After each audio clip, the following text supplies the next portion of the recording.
ओम गम गणपतये नमः। ओम श्री सरस्वत्यै नमः। ओम श्री सद्गुरु परमात्मने नमः। श्री योग वासिष्ठ महारामायण निर्वाण प्रकरण 65वां सर्ग। इस सर्ग का विषय है धारणा के अभ्यास से प्राणों पर विजय पाकर सिद्ध हुई उस विद्याधरी के द्वारा वशिष्ठ जी के प्रति समय से मेरा यहाँ विषय अनुराग वैराग में परिणत हो गया। यानी जो विद्याधरी थी उसने धारणा का अभ्यास किया और उसका जो प्राण थे उसके वश हो गए, जिससे धारणा की सिद्धि हो गई। धारणा की सिद्धि होने के अनंतर जो उसका विषय अनुराग था वह वैराग्य में परिणत हो गया। तो यह जो सर्ग हम पढ़ेंगे इसमें धारणा की महत्ता है। जो व्यक्ति धारणा की सिद्धि कर लेता है वह अवश्य उन्नत होता है। इसके लिए ही जो ब्रह्म विद्या के मिलने के उपरांत भी जो हमें उन्नति दिखाई नहीं देती, इसका कारण है कि न हमने अभ्यास किया न धारणा का विकास किया। जो धारणा होती है वो हमें कारण से एक कराती है। जब हम कारण से एक होते हैं तो जो हमारी सामर्थ्य है वो बहुत ज़्यादा बढ़ जाती है। यानी हम अतीन्द्र चीज़ों को देख सकते हैं, अनुभव कर सकते हैं। जब तक हम अतीन्द्र चीज़ों का अनुभव नहीं करते तब तक हमें यह जगत सत्य सा ही लगता है, क्योंकि हमें इतना ही जगत दिखाई देता है तो हमको लगता है कि ये इतना ही है और ठोस है। जब इससे अधिक दिखाई देने लगता है तब इसके प्रति जो राग है, जो सत्यता है, जो इसकी इच्छाएं हैं वो खत्म होने लगती हैं। इसी के बारे में हम ये सर्ग में पढ़ेंगे। विद्याधरी ने कहा, महाराज, तदनंतर दीर्घ समय बीत जाने पर मेरा वह विषय प्रेम उस प्रकार वैराग्य में परिणत हो गया जिस प्रकार हेमंत ऋतु के प्रारंभ में पल्लव रस रहित होकर विराग भाव में परिणत हो जाता है। कहने का तात्पर्य है कि विद्याधरी वशिष्ठ जी से कह रही है कि जो मेरा विषय अनुराग था, यानी मुझे ऐसा लगता था कि ये जो जगत है वो सुख रूप है और जिस निमित्त से मेरे पति ने मुझे उपजाया है वो यही है कि मैं अपने पति के साथ इस संसार में विचरण करूं, इस संसार में जो सुख है उसका आनंद लूं। लेकिन यह बात सत्य नहीं है। अगर यह बात सत्य होती तो वह उनका जो पति है उनसे अधिक बुद्धिमान था, वह अवश्य ही उन्हें इन भोगों में लगाता। लेकिन वो तो स्वाध्याय में ही सदा लगा रहता था। तो इससे प्रकृति में क्या आया कि जो विषय प्रेम है वह सुख प्रदान नहीं कर सकता है। तो जब दीर्घ काल तक उसे अपनी पति की इच्छा के अनुरूप विचरना पड़ा, यानी उनके जो पति थे वो तो स्वाभाविक ही वैराग्य को धारण किए हुए थे और ये जो उनकी भार्या विद्याधरी थी वह स्वाभाविक ही वैराग्य में प्रवृत्त हो गई। तो जब दीर्घ काल तक विषयों का सेवन नहीं किया जाता तो विषयों से विरक्ति अपने आप उपज जाती है। क्योंकि यह जगत ऐसा ही है कि अगर अग्नि में लकड़ियां डालते रहें तो अग्नि प्रज्वलित होते जाती है, अगर उसमें लकड़ियां डालना बंद कर दिया जाए तो अग्नि शांत होने लगती है। इसी को बोलते हैं कि जो अपना जन्म धर्म में बिताता है तो समय पाकर धर्म उसे वैराग्य अवश्य प्रदान करता है। धर्म ते विरति योग ते ज्ञाना। उदाहरण किस चीज़ का देते हैं, जैसे हेमंत ऋतु यानी पतझड़ की जब ऋतु आती है तो पत्ते आदि जो पहले हरे भरे रहते हैं, सुखदायक रहते हैं, वो अपना स्थान छोड़ देता है, नीचे गिर जाता है। ऐसे ही जो हमारी इस संसार में सुखासक्ति रूपी भावना रूपी पत्ते हैं, जब उनमें रस नहीं मिलता यानी हम उन्हें पोषित नहीं करते तो वो देर सवेर दीर्घ काल के उपरांत सुख कर अवश्य गिर जाते हैं। यही उनके जीवन में घटित हो रहा है। और क्या सोच करके उन्हें यह वैराग्य घटित हुआ है, उस बात को बताते हैं। वह विद्याधरी कहती है कि पहले तो मैंने यह विचारा कि मेरा स्वामी अब बूढ़ा हो गया है। बूढ़ा होने का तात्पर्य है कि एक तो शरीर आदि से बूढ़ा होता है, दूसरा बूढ़ा का अर्थ होता है वृद्ध होना, बड़ा हो जाना। तो ज्ञान की तरफ उसकी प्रवृत्ति अधिक हो गई है, यानी वो शांति को धारण कर लिया है, यानी स्वयं में ही वो तृप्त रहता है, बाहर उसकी प्रवृत्ति नहीं है। तो बाहर की दृष्टि से वह असक्त सा जान पड़ता है। जो बूढ़े होते हैं ना, वो असक्त होते हैं, यानी उनमें बल नहीं होता। लेकिन ऐसा तो था नहीं कि उसमें बल नहीं था, उसने तो पूरी त्रिलोकी धारण करके रखी हुई थी। वो तो उसकी उम्र ढलने का तो कोई प्रश्न ही नहीं उपजता है। वो तो जब चाहे संकल्प से कैसी भी उम्र को धारण कर सकता है, एक नहीं हजारों रूप बना सकता है। यहाँ बूढ़ा करने कहने का तात्पर्य है कि बाहर की जो इच्छाएं हैं, कि बाहर के मैं सुंदर दृश्यों को देखूं, सुंदर शब्दों को सुनूं, सुंदर वस्तुओं का स्पर्श करूं और इनसे सुखी हो जाऊं, इस प्रकार की जो भावना है, वह भावना उसकी निर्बल हो गई है। इस भावना की निर्बलता के कारण ही विद्याधरी अपने पति को क्या कहती है कि ये बूढ़े हो गए हैं, इनके अंदर जो इच्छाएं थी अब वो जीर्णता को प्राप्त हो गई हैं। यानी स्वामी बूढ़ा नहीं हुआ है, स्वामी की इच्छाएं बूढ़ी हो गई हैं, जीर्ण हो गए, शीर्ण हो गए। एकांत में ही उसे सदा प्रेम है। जहाँ समस्त वृत्तियां उत्पन्न होती हैं और जिसमें समस्त वृत्तियों का लय हो जाता है, वही सारी वृत्तियों का अधिष्ठान रूप जो चैतन्य है, उसमें ही शांत रहना, उसी की ही वार्ता करना, उसका ही मनन करना, उसी में उनका प्रेम है। क्योंकि हमारा जिससे प्रेम होता है, हम अपने समस्त वृत्तियों को, समस्त चेष्टाओं को उसी के प्रति ही लगाते हैं, और इसी को वास्तव में भक्ति बोलते हैं। एकांत में उसे सदा प्रेम है और बाहर की दृष्टि से वो नीरस है, यानी बाहर उसे कोई भी वस्तु सुखदायक प्रतीत नहीं होती है। तो बाहर की वस्तु में उसकी भार्या भी आ गई, तो वह भी उसे सुखदायक प्रतीत नहीं हो रही है। मेरी ओर उसको तनिक भी स्नेह नहीं है, यानी कोई लगाव नहीं है। जैसी दूसरी वस्तु में है, वैसे ही वह वस्तु भी है। यानी कि जो ज्ञानी जन होते हैं, पत्थर में और स्त्री में उन्हें अलगाव महसूस नहीं होता। जैसी चेष्टा उनकी पत्थर के प्रति होती है, वैसे ही सुंदर स्त्रियों के प्रति होती है। अगर आपने इतनी दृढ़ वृत्ति को धारण कर रखा है, तब तो समझिए कि ब्रह्म विद्या कुछ गले के नीचे उतरेगी, नहीं तो शब्द मात्र ही है। मौन व्रतधारी है, यानी कुछ बोलते नहीं है।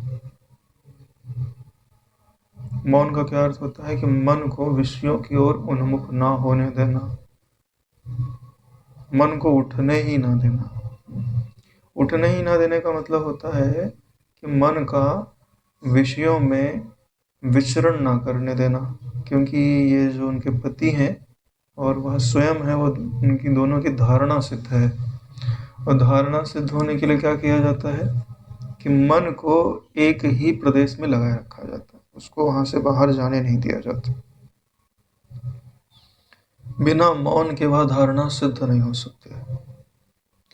उसका चित्त अति कोमल है। अभी तो बोल रहे हैं कि नीरस है, अब बोल रहे हैं कि उनका चित्त अति कोमल है। जो वस्तु कोमल होती है उसमें रस अवश्य होता है। ऐसी कौन सी वस्तु है जो कोमल भी होवे और उसमें रस ना होवे? क्योंकि कोमलता रस के कारण ही आती है। पत्ते कोमल हैं, फूल कोमल है, तो उनके भीतर रस है ना। यानी बाहर की दृष्टि से वो नीरस है, लेकिन उनके चेहरे पर मलानता नहीं है, उदासी नहीं है, मुरझाया हुआ चेहरा नहीं, प्रसन्न है। और वह प्रसन्नता बताती है कि उनके हृदय में कोमल भावों की उत्पत्ति हो रही है। लेकिन वह भाव बहिर्मुखी नहीं है, अंतर्मुखी है। अतः अब मैं अपने जीवन से क्या फल मानूं, मतलब मेरे जीवन का क्या फल मुझे प्राप्त हुआ। क्योंकि जब वृत्ति अज्ञान को स्वीकार कर लेती है तो उसे यही लगता है कि संसार मुझे प्राप्त हो जाए, इसी में मेरे जीवन की सफलता है। यानी घर पे बढ़िया गाड़ी खड़ी हो, बढ़िया मकान हो, 10 लोग वाह वाह बोले, हाँ भाई आपने है इतनी प्रॉपर्टी अपने जीवन में बना ली, इतने तो आपके पिता ने भी नहीं बनाई थी। हाँ, तो उसको लगता है कि हम कृतकृत्य हो गए, बढ़िया काम कर लिया अपन ने ना, 10 लोग प्रशंसा कर देते। लेकिन 10 लोगों की प्रशंसा से तुमने अपना जीवन सफल मान लिया तो सफल थोड़ी ना है। अपने हृदय से पूछो, क्या सच में सफल है? तुमको मृत्यु का डर आ रहा है कि नहीं आ रहा है? एक झटका लगेगा और जितना कमाया है ना सब कोई काम नहीं होगा। सच में काम नहीं होगा, ये उपदेश की बात नहीं है। टटोल के देख लो, जितनी भी वस्तुएं रखी हैं अभी हृदयघात हो और छूट जाए तो कुछ काम आवेंगी? कुछ काम नहीं आवेंगे। तो संसार की वस्तुओं को पा करके दूसरे की दृष्टि में ऐसा लग सकता है कि जीवन सफल हो गया, लेकिन ऐसा नहीं है। सफल तो तब होता है जब शाश्वत फल प्राप्त हो जाए।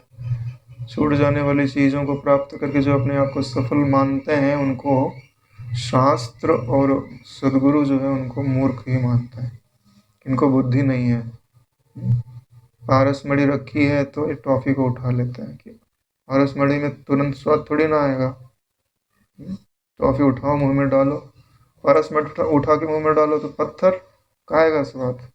स्वाद तुरंत कौन दे रहा है? Toffee chocolate. तो हमको टॉफी चॉकलेट में अपन राजी है कि सुंदर दृश्य देखने को मिल रहा है, सुंदर शब्द सुनने को मिल रहा है। तो ऐसा ही उसका भी नजरिया था कि मैं अपने पति के साथ इस संसार का सुख उपभोग करूं, बढ़िया से मकान में रहूं, नौकर चाकर हो, जो भी कल्पनाएं होती हैं।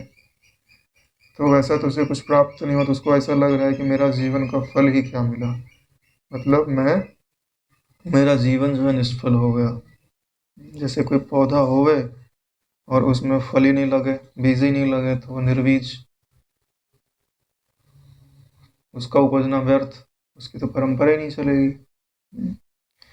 अरे भाई, ये बाह्य दृष्टि से है कि उसकी परंपरा नहीं चलेगी।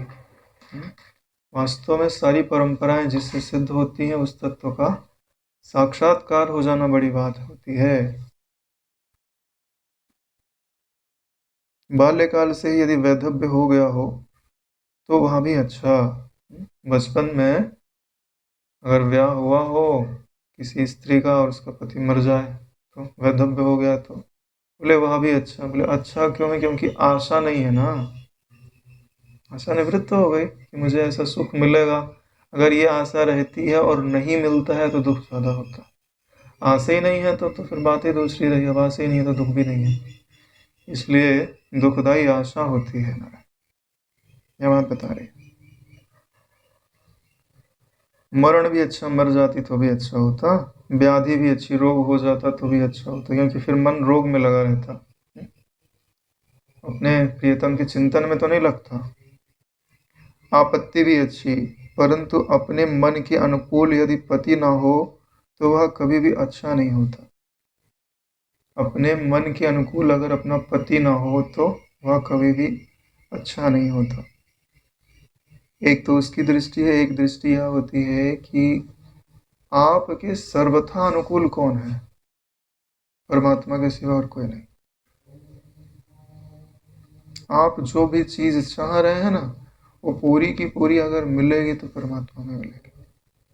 आप चाहते हैं कि मेरा शरीर सदा स्वस्थ रहे, तो सदा शब्द जैसे जोड़ दिया ना, तो सदा कहाँ मिलता है? परमात्मा में। निरामय है ना वो, तो वहाँ कोई व्याधि नहीं है। सदा सुखरूप कौन है? जब तुम सदा जैसी लगाओगे वैसे तुमको ईश्वर के घर में जाना पड़ेगा। सदा शब्द ईश्वर के घर के सिवाय और कहीं नहीं मिलता। तो वो जो अनुकूलता देख रही है वास्तव में उसके स्वरूप में निवास करती है, लेकिन अगर वह अनुकूलता हम दृश्य में देखेंगे तो कभी भी उपलब्ध होने वाली नहीं है। वैसे भी कितना भी अच्छा पति होवे, कितनी भी अच्छी पत्नी होवे, सदा तो अनुकूल नहीं ही रह सकती। क्यों? क्योंकि शरीर सदा नहीं है उनका। एक दिन मान लो कि 100% सती स्त्री भी होवे, चलो ठीक है, तुम्हारे मन में जो बात आवे वो पढ़ लेवे, पहले से ही पूरा कर देवे, एकनाथ जी की पत्नी की जैसी। लेकिन मरेगी तो सही ना, तो फिर और जन्म जात तो उपलब्ध नहीं होगी। इसका मतलब है पहले भी विछोह था, बाद में भी विछोह, बीच में थोड़ा सा संयोग है, फिर धोखा हुआ ना। इसके लिए जो हमारा परम प्रियतम है वो हमारे सदा अनुकूल है, उसको पहचानना है। किसी और को पति बनाकर उससे अनुकूल होने की जो इच्छा है वह दुख ही देती है। स्त्रियों का सफल जन्म और विखंडित सौभाग्य यही है कि उनकी दृष्टि में क्या है कि स्त्रियों का जन्म सफल कब है कि जब उनका जो पति है वो तरुण होवे, युवावस्था में रहे, सतत युवावस्था में रह नहीं सकता, रसिक होवे, यानी रस को ग्रहण करने वाला होवे, यानी नीरस ना होवे, कोमल बर्ताव करने वाला हो। ऐसा जो पति होता है तो स्त्रियों को लगता है कि हमारा जो जीवन है वो सफल हो गया है। तो इस संसार में ये सारी चीजें तो बदलने वाली हैं, तो कभी उनका जीवन सफल होगा, कभी सफल नहीं होगा। नारायण, सफल कब होगा कि जितने भी लक्षण गिना रही है ना वो सब परमात्मा में घटित होते हैं। परमात्मा सदा तरुण है, कभी बुढ़ापा आता है उसमें, अजर बोलते हैं इसीलिए, जीर्णता नहीं आती, अमर है वो। तो ये वास्तव में परमात्मा को चाह रही है, लेकिन आरोप आकृति पे कर रही है। यही गलती इनकी मिटेगी। चाह ये सही वस्तु रही है, हर प्राणी सही वस्तु ही चाहता है, लेकिन चाहता कहाँ है? बिंब में खोजना चाहिए तो प्रतिबिंब में खोजता है, ब्रह्म में खोजना चाहिए तो ब्रह्म का जो प्रतिबिंब पड़ रहा है ना जगत, उसमें खोजता है। और ईश्वर ही है जो कोमल बर्ताव कर सकता है, क्योंकि कोमल बर्ताव आपसे वही करता है जो आपको अपना मानता है। ईश्वर के सिवाय आपका किसी के साथ नित्य संबंध नहीं है।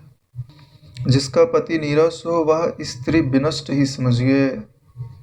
जिसका पति नीरस हो यानी जिसका इष्ट नीरस हो, हम अपने जो हमारा परमात्मा है हम उसमें नीरसता की भावना करें तो हम नष्ट हो जाएंगे। परमात्मा को सदैव कैसा देखना चाहिए कि वह आनंद से पूर्ण है। ऐसी भावना करो तो तुम्हारे पास जीवन रहेगा, नहीं तो तुम्हारा आध्यात्मिक जीवन खत्म हो जाएगा। यह बात बता रही है। जिसका पति नीरस हो यानी यदि आपका जो इष्ट है आपने उसके भीतर सरसता की भावना नहीं की ना, तो वह स्त्री विनष्ट ही समझे, यानी आप ही विनष्ट हो जाओगे। वास्तव में तो पुरुष कौन है? परमात्मा ही पुरुष है। हम सब जो है वो स्त्री रूपी है। क्यों? क्योंकि स्त्री, प्रकृति को स्त्री माना जाता है और प्रकृति के शरीर को हम मैं बोलते हैं, तो स्त्री ही तो है। जो बुद्धि संस्कार युक्त नहीं है वह नष्ट ही समझनी चाहिए। जिस बुद्धि में सद ज्ञान का, ब्रह्म ज्ञान का संस्कार नहीं डाला गया है वह बुद्धि नष्ट हो जाती है। यानी बुद्धि के वो सारे निश्चय बदल जाते हैं जो ब्रह्मात्म नहीं है। ब्रह्म के विषय में जो निश्चय वह नहीं बदलता, बाकी हर विषय के बारे में जो निर्णय है बदल जाएंगे। आपके हृदय में मेरे प्रति जो निर्णय है ना उस समय बाकी बदलेगा। सीधा सा बात है, मेरा आपके प्रति जो निर्णय है वो भी बदलेगा। क्यों? क्योंकि यही स्वभाव ही है बुद्धि का, वो अपने निर्णय भी एक जैसे नहीं रखती। जिसको अच्छा मान रही है ना, कल बोलेगी यार अच्छे तो है लेकिन थोड़ी सी खराबी है इनमें ये। कोई बुरा है तो हाँ यार आज देखा उसने भला काम कर रहा था, तो अच्छाई में बुराई देख लेगी, बुराई में अच्छाई देख लेगी, निष्कलंक में कलंक देख लेगी, कलंक में निष्कलंकता देख लेगी। बुद्धि का ही स्वभाव है। क्यों? संस्कारों से वेष्टित है। लेकिन इसमें जो ब्रह्म के बारे में जब संस्कार डाले जाते हैं तो कभी बदलते नहीं। बुद्धि का वह निर्णय कभी नष्ट नहीं होता। यानी नाना प्रकार के जगत हैं, विचित्र विचित्र जगत का वर्णन तो किया गया था, पढ़ा होगा हम लोगों ने ना, सुना तो था। लेकिन उन सब में ब्रह्म विद्या एक जैसी है। जगत चाहे जैसा होगा, 2 हाथ की जगह चाहे 4 हाथ हो जाए, चाहे 10 हाथ हो जाए, सिर्फ एक की जगह चाहे 10 हो जाए, चाहे 100 हो जाए, लेकिन जब तुम ब्रह्म विद्या का विचार करोगे तो ब्रह्म विद्या वही रहेगी, चाहे जहां भी हो, वो नहीं बदलते। जो लक्ष्मी दुर्जनों से उन्मुक्त होती है, यानी दुर्जनों के पास होती है, उसे नष्ट ही समझिए। जैसे कोई व्यक्ति दुष्ट होवे और उसके पास धन होवे तो और क्या करेगा, दूसरों को और दुखी करेगा। धन का उपयोग तो ये करेगा ना, उपयोग नहीं दुरुपयोग करेगा, दुर्जन है ना, तो जल्दी नष्ट होगा। धन नहीं होता तो कुछ समय और अच्छे से रह लेता, कम पाप कमाता। वही स्त्री है जो अपने पति के अनुगत हो, अनुगत यानी अनुगामी हो। जो अपने पति की अनुगामी हो वही स्त्री है, या वही स्त्री सती स्त्री है। तो हमारा पति कौन है? परमात्मा, आत्मा है ना। अरे भाई, जो निर्विकार है, निरामय है, दृष्टा है, साक्षी है, अद्वय है, अनामय है, तो हमें उसके अनुरूप होना चाहिए ना। वही श्री है जो सज्जनों के अनुगत हो, यानी वही धन शोभा पाता है जो सज्जनों का अनुगामी होता है। वही बुद्धि, वही साधुता और वही समदृष्टि है जो शांति आदि गुणों से मधुर और उदार हो। यानी कि वही बुद्धि, वही समदृष्टि और वही साधुता शोभा पाती है जहाँ शुभ गुण होते हैं। अगर शुभ गुण नहीं है तो ये सब व्यर्थ है। महाराज, यदि पति और पत्नी निरंतर एक दूसरे के प्रति प्रेम करते हों तो ना मानसिक पीड़ा, ना शारीरिक पीड़ा, ना आपदा, ना दुष्ट ईतियाँ अर्थात उत्पात, जैसे अतिवृष्टि, अनावृष्टि, टिड्डियाँ, मूसे, पक्षी तथा आसन राजे ही बाधा पहुंचाते हैं। इनका कहने का अर्थ यह है कि अगर पति और पत्नी एक दूसरे को प्रेम करते हैं तो यानी कि अगर हमारा जो पूरा मन है वो स्वरूप की ओर लग जाए, यानी हम उस निर्विकार तत्व से, निर्विषय तत्व से प्रेम करने लग जाएं, तो हमारी संसार पे से दृष्टि ही हट जाएगी। जब संसार से दृष्टि हट जाएगी तो अब बताओ, ये सब पीड़ा देंगे? ना मानसिक पीड़ा रहेगी, क्योंकि मन तो जहाँ लगना चाहिए था निर्विकार तत्व में लग गया। और न शारीरिक पीड़ा रहेगी, शरीर में वृत्ति नहीं आ रही, परमात्मा को छोड़े तो शरीर में आ गए। और न दूसरी जो आपदाएं हैं उनका ही प्रभाव आप पे पड़ता है। क्योंकि जब मन खाली होता है तभी वो नाना प्रकार की चीज़ों को ग्रहण करता है। संसार में परेशानी बहुत है, लेकिन जिसको फुर्सत ना हुआ है उसको परेशानी काहे की परेशानी है।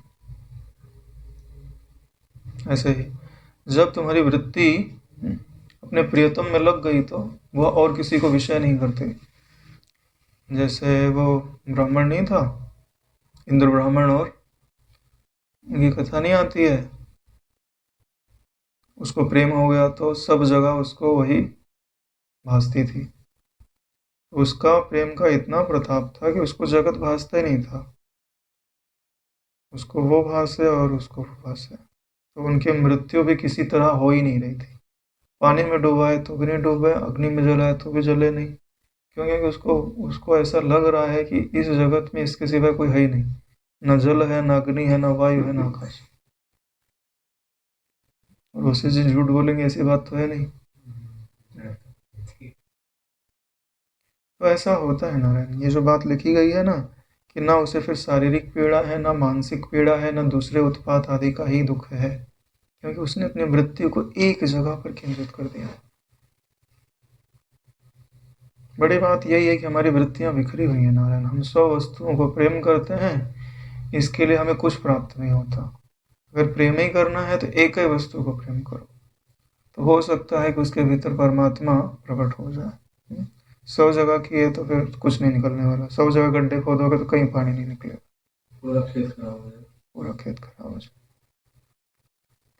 विकसित फूलों के स्थान तथा नंदन वन की उद्यम भूमियां उन स्त्रियों को मरुभूमि के सदृश संताप पहुंचाती हैं जिन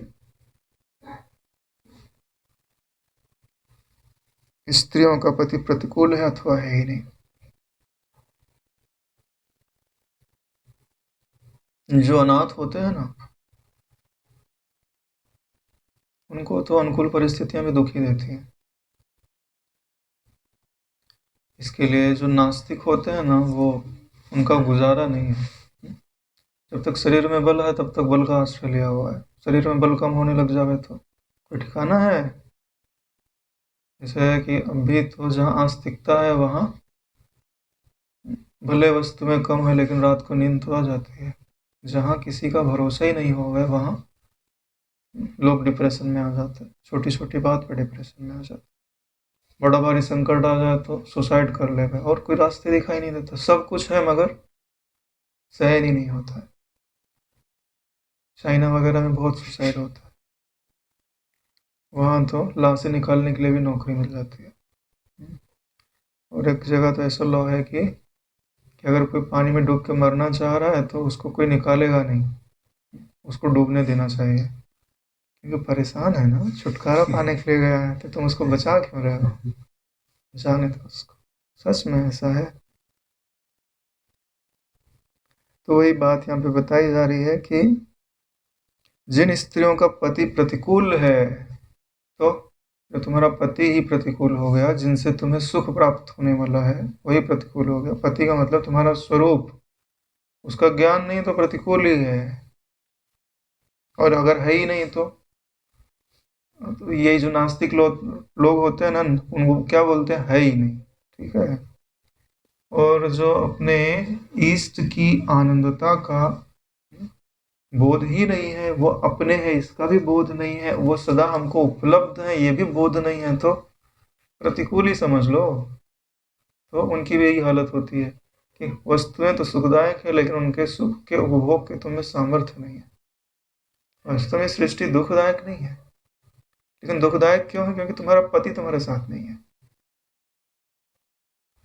अगर तुम्हें ईश्वर तत्व का साक्षात्कार हो जाए, तुम्हारा पति तुम्हारे साथ हो जाए, तो हर वस्तु सुखदायक है, कोई दुखदायक ही नहीं है।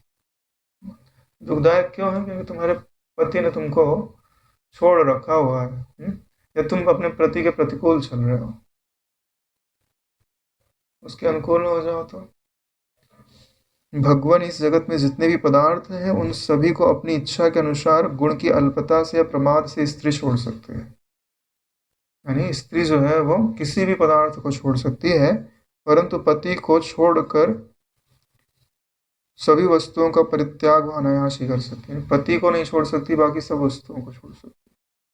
वास्तव में सब वस्तुएं छूट ही जाती हैं, पति ही नहीं छूटता है। तुम्हारी समस्त वृत्तियों का जो ईश्वर है उसको तुम छोड़ के दिखाओ, और यही जो चीज है वही ले जा करके वहां सती स्त्रियों में गुण बना दिया गया। जो यहाँ स्वरूप के रूप में अनुभव में आता है वही सती स्त्रियों में गुण के रूप में बना दिया जाता है। सती स्त्रियों की दृष्टि में क्या होता है? मेरा पति ही पुरुष है, बाकी इस जगत में कोई पुरुष ही नहीं है। और पुरुषत्व किसी दूसरे व्यक्ति में है ही नहीं है, ऐसी उनकी दृष्टि होती है। तो ब्रह्मात्मक दृष्टि है नारायण। पुरुष एक साक्षी तत्व होता है, उसके सिवाय कोई पुरुष तो होता नहीं, बाकी सब प्रकृति प्रकृति है। इसीलिए उनमें इतना सामर्थ्य आ जाता है, क्योंकि कहीं ना कहीं वो ब्रह्मात्म दृष्टि को स्वीकार करते हैं। हे मुनिश्रेष्ठ, स्थिर यौवन युक्त मैंने अनेक वर्षों तक ये दुख भोगे। मेरे दुर्भाग्य का विस्तार तो जरा देखिए। मैंने ये दुख भोगे क्यों? क्योंकि अपने पति को प्राप्त नहीं किया, या अपने स्वरूप का साक्षात्कार नहीं किया। विषयों की तरफ मुख किया तो बिना पति के सारे विषय कैसे हैं? नीरस है नारायण, उनमें सुख ही नहीं है, क्योंकि वास्तव में सुख उधर था ही नहीं। अरे भाई, कोई परछाई को गले लगाना चाहे तो लगा सकता है क्या? जमीन पे ही गिरेगा ना। ऐसे ही जिसको तुम आलिंगन करने के लिए जा रहे हो वो परछाई है। परछाई का आलिंगन नहीं होता नारायण। तुमको लगेगा तो सही आलिंगन करे, दूसरे दिन दूसरे समय में ही, क्षण मात्र में ही वो आकृति बदल जाएगी, तुम्हारी मनोवृत्ति बदल जाएगी, तुम्हारी मनोवृत्ति धड़ाम से गिरेगी, बोलेगी इस पदार्थ में सुख नहीं है, छोड़ करके फिर से स्वरूप में जाएगी। कितना भी आलीशान मकान खरीदा, छोड़ के फिर सोना तो पड़ता है।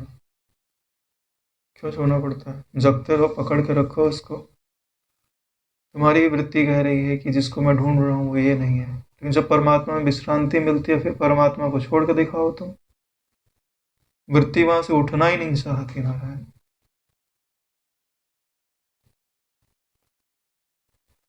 हे मुनिश्रेष्ठ, उसी परिताप के कारण मेरे पति की ओर जो मेरा अनुराग था, कौन से पति को अनुराग था? जो प्रतिबिंब के रूप में दिखाई दे रहा है, जो बिंब के रूप में है वो दिखाई नहीं दे रहा। ये ध्यान से देखो तो पाओगे क्या कि इस भार्या की उत्पत्ति कैसे हुई है? संकल्प से। जन्मी नहीं है, संकल्प से हुई। तो ये है क्या? वृत्ति है ना। भार्या क्या हुई? वृत्ति हुई कि नहीं हुई? और उपजी किससे? संकल्प किसने किया? पुरुष ने संकल्प किया है। तो बात समझ में आ रही है कि जो दृश्यात्मक पति है वो भी उसकी एक वृत्ति है, लेकिन वास्तव में उसका पति कौन है? जो उसके अंतःकरण को प्रकाशित कर रहा है, वहीं से तो उपजी है। लेकिन वो पहचान नहीं रही है, वो सोच रही कि इस आकृति ने मुझे उपजाया है। उस आकृति ने नहीं उपजाया है नारायण। प्रकाशक तत्व से उपजी है, चेतन तत्व से उपजी है। चिदाकाश ही उसको सत्ता दे रहा है, उसके बगैर उसका होना संभव है। हरि हरि। इस क्रम से नीरस होकर विराग के रूप में उस प्रकार परिवर्तित हो गया, यानी जो अनुराग था अब वो, यानी उसका जो अंतःकरण है वो शुद्ध होने लग गया। अंतःकरण शुद्ध क्यों हो रहा है? अरे दिन प्रतिदिन वो अपने पति का दर्शन कर रही जिनके हृदय में वैराग्य है, तो उसका फल तो भी तो मिलेगा। और वो विषयों में उसने अपने मन को लगाया ही नहीं, उसने सदैव अपने पति से प्रेम किया। आप जिससे प्रेम करते हो, आप जिसका ध्यान करते हो, उसके गुण आपके अंदर आएंगे ही आएंगे। उसके पति के अंदर वैराग्य था। अगर उसका पति उसका ध्यान करने लगता है तो दोनों भोग में गिरता है। अब वो उनका ध्यान कर रही है तो उसके गुण उनके हृदय में आते हैं। दीपो दीपांतरम यथा। इसलिए तो बोलते हैं कि गुरु जी का ध्यान करना चाहिए तो ब्रह्म विद्या आपके हृदय में आवेगी। जिस प्रकार हिम से दग्ध कमलनी का राग क्रमशः निरस होकर विराग के रूप में परिवर्तित हो जाता है।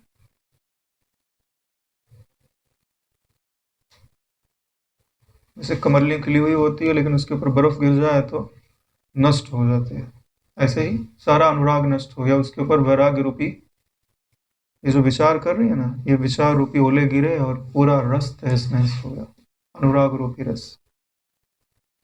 हे मुने, उक्त क्रम से विराग की वासनाएं प्राप्त कर सभी पदार्थों में उन्हीं को लगा रही हूँ। अब मैं आपके उपदेश से अपनी मुक्ति चाहती हूँ। यानी मुझे ये बात समझ में आ जाए कि वास्तव में मैं हूँ कौन। मुक्ति की इच्छा उपजना बहुत दुर्लभ स्वभाव है। अगर सच में मुक्ति की इच्छा उत्पन्न हो गई तो आदमी मुक्त होके ही रहता है। बड़ी बात क्या है? मुमुक्षा की प्राप्ति हो। मुमुक्षा बिना वैराग्य के आती ही नहीं है। जब तक तुम यह विचार करके देखोगे नहीं कि इस जगत में जितने भी रहने के स्थान हैं वो वास्तव में रहने के स्थान नहीं है,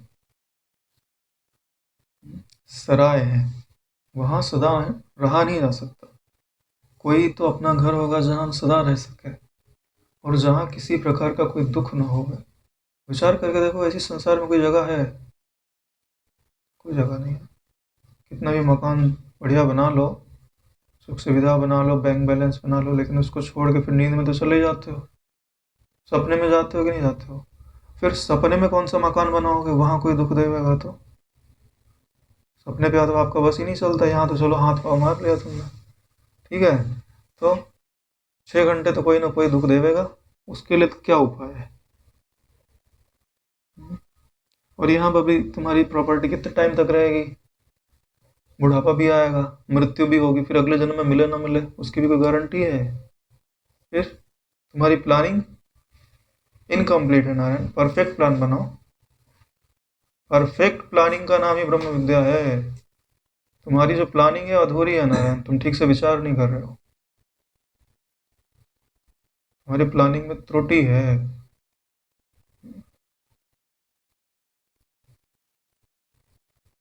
ब्रह्म विद्या कोई कहने और मानने की बात नहीं कि गुरुजन ने बोल दिया, शास्त्रों ने बोल दिया और तुम मान लो। उन्होंने बात बताई है तो तुम विचार करके देखो। क्या ये सच बोल रहे हैं? क्या मेरी बुद्धि थोड़ा थोड़ा अनुभव करती है इनका कि नहीं करती है? आपकी बुद्धि यथार्थ बोलेगी, जो कहा जा रहा है ना वो 100 नहीं 200% सत्य है। भले वो गले के नीचे उतरे चाहे नहीं उतरे, लेकिन बुद्धि बोल तो देगी, क्योंकि बुद्धि हमेशा सत्य पक्षपात नहीं होती है। यानी इनको जो वैराग्य प्राप्त हुआ है वो क्रम से प्राप्त हुआ है, क्षणिक वैराग्य नहीं है। बहुत काल तक, दीर्घ काल तक उन्होंने इन विचारों का सेवन किया है और अपनी इच्छा को बहिर्मुख होने से रोक के रखा है। यानी कि जितने भी सुंदर वस्तु में थे सब उनको नीरस लगते थे। अब ये मुक्ति चाहती हैं तो भगवान वशिष्ठ जी से प्रार्थना करती हैं कि जिन्होंने अपने अभीष्ट अर्थ प्राप्त नहीं किए हैं और परम आत्मपद में जिनकी बुद्धि विश्रांत नहीं हुई है, जिन्होंने अपने अभीष्ट पदार्थ प्राप्त नहीं किए हैं। अभीष्ट पदार्थ मतलब जिसको आप चाहते हैं, लेकिन वास्तव में आप चाहते किसको हैं? सुख और शांति के सिवा और कुछ चाहते हैं? कुछ नहीं चाहते। जो भी आप पदार्थ लाते हैं, जो भी आप पुरुषार्थ करते हैं, सबका एकमात्र लक्ष्य होता है कि मैं सुखी और शांत हो जाऊं। यानी आपका अभीष्ट एक है और कोई अभीष्ट नहीं है, भले आप पहचान पाओ चाहे नहीं पहचान पाओ। इसलिए बोल रहे हैं कि अपने अभीष्ट पदार्थ प्राप्त नहीं किए हैं, परम पद में जिनकी बुद्धि विश्रांति को प्राप्त नहीं होती है। जो परम पद है उसमें जब तक बुद्धि विश्राम को प्राप्त नहीं होती है, तब तक मरण तुल्य दुखों के प्रवाह में बह रहे मनुष्यों का जीने की अपेक्षा मरण ही अच्छा है। अगर ये आपने प्राप्त नहीं किया, आपकी बुद्धि उस परम तत्व में विश्राम को प्राप्त नहीं हो रही, तो दुखों का समंदर है, उसमें जो मनुष्य बह रहे हैं, उन दुखों को भोगने की अपेक्षा ऐसे जीवन से तो मृत्यु अच्छी है। यानी अज्ञानियों का जो जीना है वो दुख के निमित्त है। यानी दिन प्रतिदिन वो दुख भोग रहे हैं और दुख को ही और भोगते रहना चाहते, इसलिए ही जीने की इच्छा कर रहे।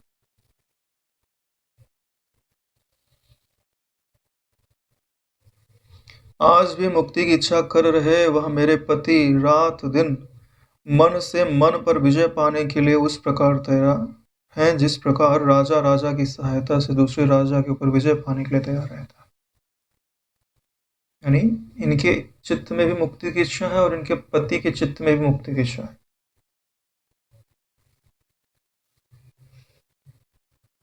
दोनों ही मुक्त होना चाहते हैं। और मुक्ति की इच्छा उनमें है क्यों? क्योंकि वो अपने को मन के अधीन नहीं होने देना चाहते। लिखा हुआ है कि मन से मन के ही विजय में वो लगे हुए हैं।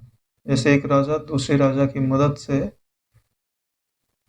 अपने राजत्व को बनाए रखना चाहता है या दूसरे राजाओं को जीत लेना चाहता है, ऐसे ही वो मनोजय में लगे हुए हैं। तीन चीजें होती है ना, वासनाक्षय, मनोनाश और तत्वज्ञान।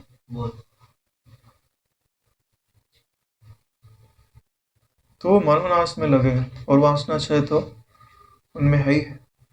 तो थोड़ी सी तत्वज्ञान की आवश्यकता है और काम पूरा हो जाएगा। हे ब्राह्मण, उस मेरे पति का और मेरा जो अज्ञान है उसका विनाश करने के लिए आप न्याय युक्त उपदेश वाणी से विस्मृत कंठहार के सदृश आत्मा का बोधन कीजिए। अकेले वो मुक्त नहीं होना चाहते, उसका पति में अनुराग है, इसके मैं भी मुक्त हूँ और मेरा पति भी मुक्त हो। सती स्त्रियों में यही बड़ी खास बात होती है कि वो अकेले मुक्त नहीं। चुड़ाला का प्रसंग होवे तो भी वहां देखा जा सकता है और यहाँ पे भी देखा जा सकता है। जीवन होवे तो ऐसा होवे, नहीं तो खुद ही अज्ञानी होवे और दूसरे को भी अज्ञानी बना के गिरावे। लेकिन पत्नी भी वैसी होनी चाहिए, अनुगामी होवे जो पति की, तो ऐसा हो सकता है, नहीं तो राम जाने। उसका विनाश करने के लिए न्याय युक्त उपदेश वाणी से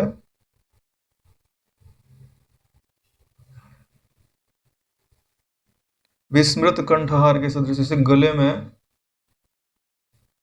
हार पहना हुआ हो लेकिन भूल गया हो, बोले इसी तुम्हारा आत्मा का स्वरूप है जो हमको उपलब्ध तो है मगर अनुभव में नहीं आ रहा, भूला हुआ है। आप जो है न्यायुक्त उपदेश वाणी से, न्यायुक्त का मतलब क्या होता है? ऐसी वाणी जो हमारी समझ में आवे। न्याय होता है जो वो बदलता नहीं है, जो अन्याय होता है वो बदल जाता है। तो ऐसी वाणी जैसे जो शास्त्र आदि में वर्णन किए जाते हैं, ये वाणी न्याय युक्त होती है, यानी सर्वमान्य होती है। लेकिन जब कुछ परंपरा आदि से बोला जाता है तो उसको न्याय युक्त वाणी नहीं बोली जा सकती। उसमें अपने मत और पंथ का आग्रह होता है। जहाँ आग्रह आ गया वहाँ न्याय नहीं हो सकता। वेदांत जो है ना वो न्याय युक्त वाणी बोलता है, लेकिन पुराण जो होता है ना वो न्याय युक्त वाणी नहीं बोलता है। वो अगर विष्णु जी का ग्रंथ है तो विष्णु जी की महिमा का गान करेगा, शिव जी का है तो शिव जी का, देवी जी का है तो देवी जी का। वहाँ न्याय नहीं है, वहाँ पक्ष लिया जाता है किसका आप वर्णन कर रहे हैं। इसलिए यहाँ पे क्या बात आ रही है कि अब मत पंथ में तो फंसना नहीं है।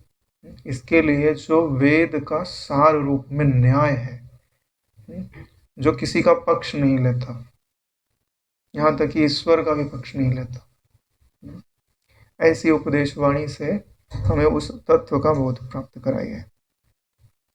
जब मेरी परवाह ही ना कर रहे मेरे पति अपनी आत्मा में अवस्थित हुए, तभी जगत स्थिति में वैराग्य ने मुझ में नीरसता पैदा कर दी। यानी इनके पति को इनकी परवाह नहीं है और अपने स्वरूप में वो स्थित रहता है, यानी प्रयत्न पूर्वक अपनी वृत्ति को निश्चल तत्व में शांत रखता है। और उनके निश्चित तत्व में शांत रखने का फल क्या हुआ कि उनकी वृत्ति इधर शांत हुई, उनके चित्त में इधर वैराग्य उत्पन्न हो गया। ये परमात्मा की सामर्थ्य है। फूल तो उधर खिल रहा है, सुगंध इधर आ रही है, दोनों की एकता है ना, कि वास्तव में उनकी चित्तवृत्ति तो है ये। जैसे सूरज होता है और उसकी रश्मियाँ होती हैं, ऐसे दोनों में अलगाव नहीं है। शांति उधर है, वैराग्य इधर है। जगत स्थिति में निरस्ता हो जाने से अब मैं अभीष्ट तीव्र आकाश में संचरण करने की सामर्थ्य देने वाली खेचरी मुद्रा धारणा को बांधकर समस्त संसार की वासनाओं से रहित होकर स्थित हूँ। जब इसको वैराग्य उपजा तो उन्होंने किया क्या? बोले जब भी तुम्हारे अंदर वैराग्य उपजता है तुमको करना कैसे चीज यहाँ बताई जा रही, तुमको धारणा का अभ्यास करना चाहिए। धारणा का अभ्यास क्या करता है कि आपको अतीन्द्र बना देता है। जो दिखाई नहीं देता वो दिखाई देने लगेगा, जो सुनाई नहीं देता वो सुनाई देने लगेगा। तो इस जगत का संचालन करने वाली जो शक्तियां हैं उनसे आपका संपर्क हो सकता है, तो आप उनसे मार्गदर्शन ले सकते हो कि मुझे अब क्या करना चाहिए, इस जगत में सत्य क्या है, मैं जो पाने में लगा हुआ हूँ क्या उससे मेरा कल्याण हो जाएगा, क्या मुझे और भी कुछ करना चाहिए। ये सब मार्गदर्शन कौन कर सकता है? जो आपसे ऊंचाई पे खड़ा हुआ है, भले ही थोड़ा ही ऊंचा हुआ है लेकिन आपसे ज़्यादा दूर तो वो देख ही सकता है। एक प्रेत को भी जितना ज्ञान होता है ना उतना भी आपको नहीं है। क्यों? क्योंकि आपकी इंद्रियों को बंद किया हुआ है ना। मधुसूदन जी का ही उदाहरण ले लीजिए, गीता लिख रहे थे, 2 बार कृष्ण जी का अनुष्ठान किए तो प्रकट ही नहीं हुए थे। फिर एक प्रेत सिद्ध वाले ने बता दिया कि एक बार उन्होंने अनुष्ठान करो, तो दिखा ना उसके प्रेत को। अगर उसने धारणा ना की हुई होती प्रेत सिद्धि की तो ना वो बात उनके जानने में आती और ना ये तीसरी बार अनुष्ठान करते, ना गीता लिखी जाती। इस जगत में जो भी कल्याणकारी होता है वो कब होता है? जब कोई व्यक्ति अपने मन को सूक्ष्म करता है। कल्याण भी होता है और अकल्याण भी होता है। सद इच्छा होवे तो कल्याण होवे, दुर्इच्छा होवे तो विनाश भी कर सकता है। क्योंकि रावण ने भी सूक्ष्म शक्तियों को तो जगाया था, हिरण्यकश्यप ने भी सूक्ष्म शक्तियों को तो जगाया था। लेकिन इसका अर्थ यह नहीं है कि है ना एक्सीडेंट के डर से अपन गाड़ी ही नहीं चलाएंगे। ये तो कोई बात ही नहीं हुई कि हाँ सिद्धियां मिल जाएंगी तुम भटक जाओगे। अरे पहले योग्यता अर्जित कर लो, बाद में छोड़ देना। विसर्जित होने में तो 1 सेकंड का तो समय लगता है। गंगा बड़ा मस्त हो गया, खत्म कहानी, सारी चली गई। कमाने में समय लगता है, गंवाने में थोड़ी समय लगता है। किसी को भी दे सकते हो संकल्प कर, ले जाओ तुम। बड़ी बात क्या है? कमाई। और उस कमाने के लिए आपको तप करना पड़ेगा। और जब तुम तप कब करोगे? जब तुम वैराग्य को धारण करोगे। जब तुम वैराग्य को धारण करोगे, एकाग्र करोगे, तो ब्रह्म विद्या का भंडार तो आपके गुरु जी ने दिया है, और ब्रह्म विद्या तुमको प्रकट होने लगेगी, तो तप का फल उधर नहीं जाएगा, फिर इस रूप में आ जाएगा। इसलिए उन्होंने क्या किया है, खेचरी मुद्रा की सिद्धि की हुई है। खेचरी मुद्रा कैसे लगाते हैं? अपने जीभ को पलटा के पीछे की ओर लगाते हैं। यहाँ सहस्रार से रस टपकते रहता है, लेकिन बीच में कोई ग्रहण करने वाला माध्यम न होने के कारण वो स्वाधिष्ठान चक्र में जहाँ गर्मी है, मणिपुर चक्र में जहाँ गर्मी है, वहाँ गिरते रहता है और जल करके खत्म हो जाता है, कोई उपयोग में नहीं आता है। तो अपनी जो जीभ है वो कम बाहर निकलती, जिनकी जीभ नाक तक आती हो, बाहर निकलो, नाक को छू जाए, तो इसी को पलटाते हैं, अंदर साइड में लगाते हैं। जो रस टपक रहा है वो जीभ के माध्यम से मुख में आता है, बड़ा मधुर होता है, और उसमें बड़ी जीवनी शक्ति होती है। उसका ही पान करते हुए योगी बिना खाए पिए बहुत समय तक रह सकता है, अगर वो कोई चेष्टा नहीं करता है तो। अगर उस खेचरी मुद्रा की सिद्धि हो जाती है तो आकाश में गमन करने की समर्थ प्राप्त हो जाती है।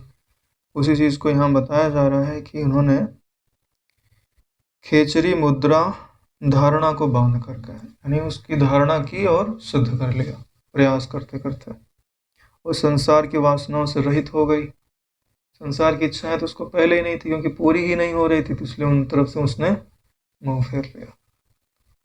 देखो, पहले संसार में प्रवृत्ति, फिर संसार नहीं मिला तो विचार करके उस इच्छा को हटाया, फिर हटा करके फिर भटके नहीं कि हमको इच्छा नहीं है फिर भी हम संसार में घूम रहे, फिर से संसार खींच लेगा।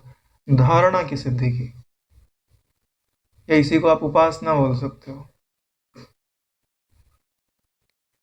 उस प्रकार धारणा से मैंने आकाश में गमन करने की सामर्थ्य प्राप्त कर ली, यानी अब आकाश में गमन कर सकते। देखो, चुड़ाला के पास भी सिद्धि थी यही की यही, है ना। हम थोड़ी बोल सकते कि अपन लोग भी सिद्ध कर ले।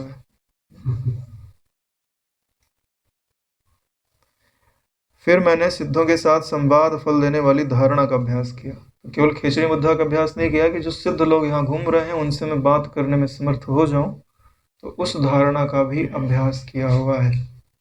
उस धारणा का अभ्यास कैसे करते हैं? बोले सूक्ष्म ध्वनि के श्रवण का अभ्यास किया जाता है। इस जगत में जो सूक्ष्म ध्वनियाँ हैं वो मुझे सुनाई दें। जब वो सुनाई देने लगती हैं तब उनसे वार्तालाप करने का प्रयास किया जाता है। तो इस प्रकार उस धारणा की सिद्धि होती है। इसको सूक्ष्म श्रवण की सिद्धि भी बोला जाता है। जब पहले सुनोगे फिर बोल पाओगे। ये बापू जी ने वर्णन किया हुआ है कि आप ये जो अपनी पांचों इंद्रियां हैं उनका जो सामर्थ्य अनलॉक कर सकते हो। जब घ्राण इंद्रिय की धारणा सिद्ध हो जाती है ना, तो जिस पदार्थ की आप भावना करोगे फूल की, उसकी सुगंध चारों तरफ फैल जाएगी बिना उसके हुए ही। जब जीभ में जो स्वाद इंद्रिय उसकी सिद्धि हो जाए तो किसी पदार्थ को खाने की जरूरत नहीं है। जैसे अब मैं आम खा रहा हूँ, आम का स्वाद आ रहा है, तो तुरंत मुंह में आम का स्वाद आ जाएगा, खाने की जरूरत ही नहीं है। जो भी स्वाद चाहो तुरंत प्रकट हो जाएगा, क्योंकि वो स्वाद जो है ना, स्वाद का जो रस है हमारे पास पहले से है। आम में स्वाद वाद नहीं है, किसी फल में स्वाद नहीं है, वो स्वाद तुम में है, तुमको इसका पता ही नहीं है। सिर्फ फल गुजरता है मुंह से, जैसे हड्डी गुजरती है और खून कुत्ते का ही होता है, ऐसे ही हम भी कुत्ते जैसे ही है। पदार्थ गुजरता है और हमको लगता है कि स्वाद उस वस्तु से आ रहा है, वस्तु से नहीं आ रहा है, वो स्वाद तुम्हारे पास पहले से है। योग की धारणा इस बात का तुमको हस्त मलकवत अनुभव कराती है। इसके लिए अगर ब्रह्म विद्या पे सहज ही तुमको विश्वास नहीं होता है तो अपनी धारणा शक्ति का विकास करना चाहिए। हाँ, फिर जाके फंस जाओगे तो मेरे को बताने मत आना, ठीक है? क्योंकि धारणा के पहले वैराग्य होना चाहिए। अगर वैराग्य नहीं है तो तुम जानो, तुम्हारा काम जाना है ना। वैसे भी कर नहीं पाओगे। उतनी एकाग्रता अर्जित करने के लिए ना माहौल है ना शरीर में बल आदि है, क्योंकि उसके लिए प्राणोजय करना पड़ता है। यहाँ तो 2-4 प्राणायाम कर खुश के चढ़ जाते हैं। आहार विहार नहीं है ना वैसा, शरीर में उतना बल नहीं है, ब्रह्मचर्य नहीं है, मोबाइल का ज़माने में ब्रह्मचर्य कैसे रह सकता है? नाहक चीज़ें तो अपने आप ही दिखाई दे जाती हैं। स्थूल रूप में वीर्यपात ना होवे तो भी मानसिक रूप से ब्रह्मचर्य तो खंडित होते ही रहता है। तो उससे क्या होता है कि आपका जो ओज में परिणत होना चाहिए था वीर्य, वो परिणत नहीं होता है। हाँ, तो ये बात यहाँ पे चल रही है, उस पर वापस आते हैं कि उन्होंने संवाद देने वाली धारणा का अभ्यास कर लिया, इसी से सिद्धों के एकांत स्थान में जाकर आपके साथ संवाद कर रही हूँ। यानी आकाश में गमन करने की सामर्थ्य और बात करने की सामर्थ्य दोनों प्राप्त कर ली, लेकिन उद्देश्य क्या था कि मुझे कोई महापुरुष मिले, उपदेश दें और मैं मुक्त हो जाऊं। बड़ी चीज ये है। धारणा का विकास तो कई लोग कर सकते हैं। 6-8 महीने एकांत में रहने को मिले तो धारणा शक्ति का विकास किया जा सकता है, कोई बहुत बड़ी बात नहीं। उसके बाद मैंने अपने वास स्थान भूत ब्रह्मांड के पूर्वापर घटित आकार को शास्त्र और योग दृष्टि से देखने के निमित्त तदाकार भावना रूप धारणा बांध कर स्थित हुई। वह धारणा भी मुझे सिद्ध हो गई। यह आपको क्रम बताया जा रहा है, मस्त क्रम है, एकदम जबरदस्त वाला। ठीक है, सबसे पहले जब धारणा विकसित हो गई ना, तो रूप की भी धारणा सिद्ध की कि जो मैं देखना चाहूँ सो मुझे दिखाई दे। तो सबसे पहले देखा क्या, बोले ये जो मेरा ब्रह्मांड है कैसा, पूर्वा पर आगे भी कैसा दिखता और पीछे भी कैसा दिखता। ये जैसे शास्त्र में वर्णित है और जैसा योग दृष्टि से देखने में आता है, वो सब मुझे दिखाई दिया। तो इनको अपनी ही सृष्टि का हर कण दिखाई दिया कि कहाँ पे नाग रहते हैं, कहाँ राक्षस रहते हैं, कहाँ देवता रहते हैं, कहाँ गंधर्व रहते हैं, सारे स्थान उसको भाषा है कि कहाँ कहाँ पे कौन कौन रहता है। इससे क्या होता है कि जो संसार है ना, भली भांति जब तुम देख लेते हो तो क्या विचार में आता है कि सब तो एक जैसा तो है नहीं, और जितना मैं देख रहा हूँ समझ रहा हूँ उतना नहीं, उससे कहीं विस्तृत यह जगत है। तो अपनी परिच्छिन्नता तो टूटी ना, तो अपनी परिच्छिन्नता टूटना जरूरी है। इसके लिए पहले वृत्ति का व्याप्त होना जरूरी है। तो ऐसी स्थिति और धारणा भी इनको सिद्ध हो गई। ब्रह्मन तदनंतर अपने वास स्थान भूत ब्रह्मांड के अंदर की सभी वस्तुओं को देखकर बाहर निकले। सारी वस्तुओं को देख लिया उसने। क्या पता यहीं कोई उपदेश देने वाला सिद्ध महापुरुष हो गए तो उनको वहां मिला नहीं, मिल गया होता तो बाहर नहीं जाते, क्योंकि बिना मतलब के भटकना ये आवारा लोगों का काम है। वो बिना मतलब के नहीं भटक रहे कि भाई चलो घूम के आते कैसा दिखाई देता है, ये प्रयोजन नहीं है। प्रयोजन क्या है? अरे भाई आत्मज्ञानी महापुरुष को ढूंढना प्रयोजन है। सभी वस्तुओं को देखकर बाहर निकली और निकलकर मैंने पूर्व वर्णित अपने ही जगत के अंदर की इस ब्रह्मांड के लोक अलोक पर्वत के ऊपर स्थित एक स्थूल शिला देखी। जो लोक अलोक पर्वत है ना, जिसका वर्णन किया था, उस जगत का वर्णन करते हुए वशिष्ठ जी के जगत का, वही शिला इनको दिखाई दी। एक बहुत बड़ा पर्वत है, उसके ऊपर वो शिला रखी हुई है। वास्तव में यही प्रवेश द्वार है, यहीं से इस जगत में आया जाता है और यहीं से इस जगत में बाहर जाया जाता है। अब इस शिला में प्रवेश करके वो बाहर निकल जाएगी और वापस फिर वशिष्ठ जी को लेके वहीं से अंदर आए।